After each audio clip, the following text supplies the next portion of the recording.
Жогорку кеңештин депутаты Марлен Маматалиев шайлоого катышуучуларга айып пул салуу маселесин көтөрдү. Акыркы учурларда шайлоого катышуучулардын саны аябай эле азайып бара жатканын айтып, бул боюнча шайлоого катышуучуларга лотерея ойнотуу сунушун киргизүүдө.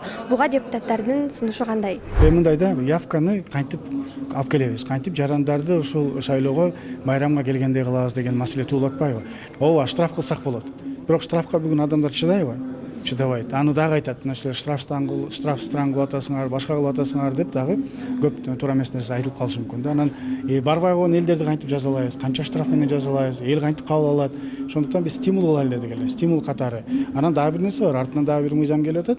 Бул жөн эле лотерея бир ой болот эле, экинчи ой анда келиңиздер, банктарда кредит алганда черный списокко түзүп калышы мүмкүн. Ошол сыяктуу бир такыр өзүнүн граждандык укуктарын аткарбаган, милдеттерин аткарбагандарга мүмкүн ушул сыяктуу бизден мамлекеттен берген льготалар да, бул баарынан эмес, льготалардан эмне үчүн алат анда? Ал эмне бал менен тең укуктуу боло алат. Ушул сыяктуу нерселер каралып атат.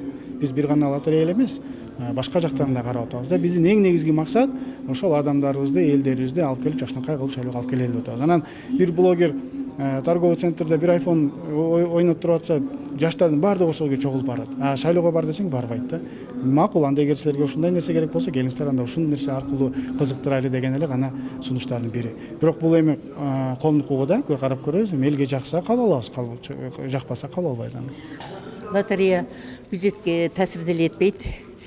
Ал эми чындыгында шайлоочуларды шайлоого кызыктыруу керек, себеби шайлоочулардын 25-30 гана пайызы катышат да, калгандары катышпай калып атат.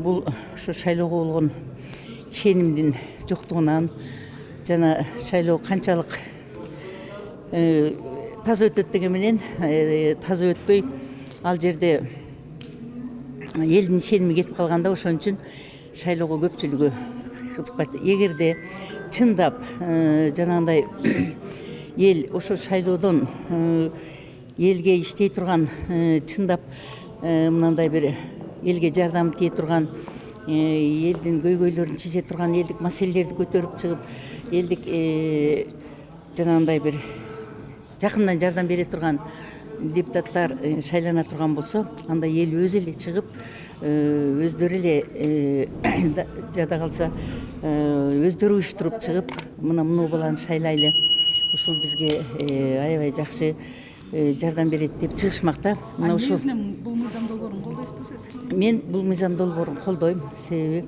чын-чынына келгенде бизде мурда партиялык система өзүн актаган жок.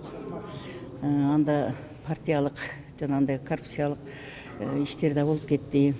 Анан партия болгондо мамлекетти партиялык таасир берүүчү эмелерге бөлүп алышып эле эч кандай мынандай элдин кызыкчылыгы бул жакта эле калып калды да.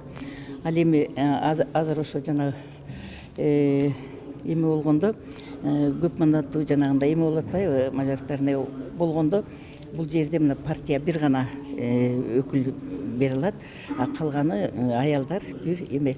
Бул мен ойлойм өтө адилеттүү болду. Айрыкча аялдар үчүн. Мына биз канча мурда аракет кылсак дагы аялдар эч качан 30%га жете албай келчү элек. Мында мындай тактана барьер коюлуп калды да. Мына 30% аялдар кеш керек деген. Мына ушул гана жеңиш бизге.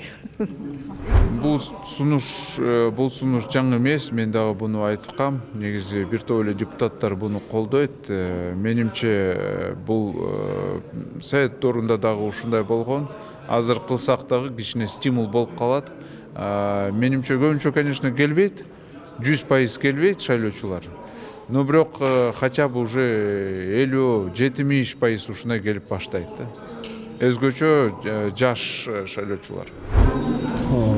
Негизи ал сунушту мен бергем, биздин коллегалар менен бир комитеттен талкуулаганда айткам. Ал жерде мындай мыйзам сунуштап атканда мурункусундачы бир коллегабыз шайлоого келбесе штраф салыш керек депчи. Эми андай да өлкөлөр бар экен. Бирок биз мындай айтканда элди айып салып, штраф салбай, тескерисинен кызыктырганда жакшы да. Шайлоого келгендердин арасынан кирип баратсаңыз, мүмкүн сизге бир лотерея берилет. Анан көңүл да бул, мындай айтканда. Шайлоодон тышкары дагы силерге бир көңүлүңөрдү көрө турган бир курал. Кээ бир өлкөлөрдө бул нерсе иштейт экен. штраф салгандын ордуна тескерисинен лотерея ойнотсо жакшы болобу деген эле ой болгон ушул да. Рахмат, сурооңуз жакшы экен. Мен кече ошону Facebook'тан окуп калдым. Албетте бирөө-бирөөнү мажбурлаганга акыбыз жок. Баш мыйзамыбызда жазылып турат, эч кимди мажбурлай албайт эчтекеге. Ошол себептен мен ал нерсеге каршымын деп айта алам. Биз бирөөнү мажбурлап же лотерея ойноткудай шайлоо бул оюн эмес да. Шайлоого да шариятта жазылып турат. Бул дүйнөнүн да конституциясын сыйлагыла, тиги дүйнөнүн да Куран китебин сыйлагыла. Куран китепте так жазылып турат. Барып шайлоого барып катыш, бул сенин милдетиң, парзың, парз катары эсептелинет экен. Барып шайлашың керек. Кааласаң макул бер, кааласаң каршы бер, кааласаң бардыгына каршы берип кой. Бирок сен кадам таштап барып өз милдетиңди аткарышың керек экен. Бирок лотерея ойнотуу бул оюн эмес да, шайлоо деп ойлойм да. Ага деген баарыбыз эле макул боло бербейт болуш керекпиз. Өзүнү сыйлаган адам ал лотереяга алданбайт деп ойлойм. Өзүн сыйлаган адам өзүнүн каалоосу менен барат да. Баарыбыз байкагандай, жылдан жылга ушул шайлоого катышкан биздин жарандарыбыз азайып баратат да.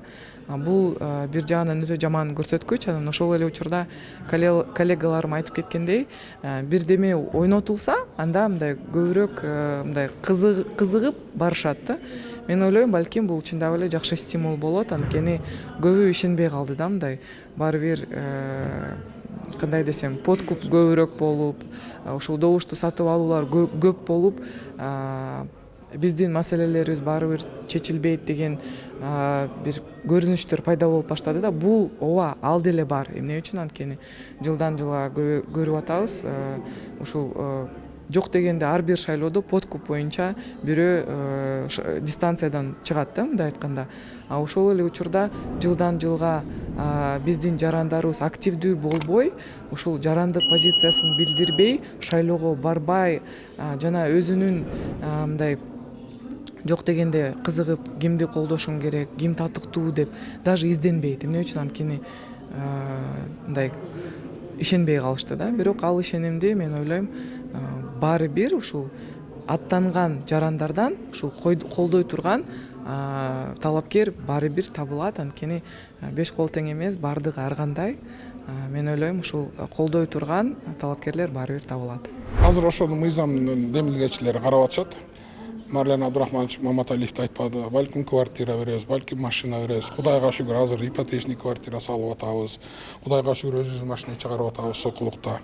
Ошолор жагынан карап, может саясий партияларды өзүнүн немесин кошот, кандайдыр бир эмгегин, кошумчасын.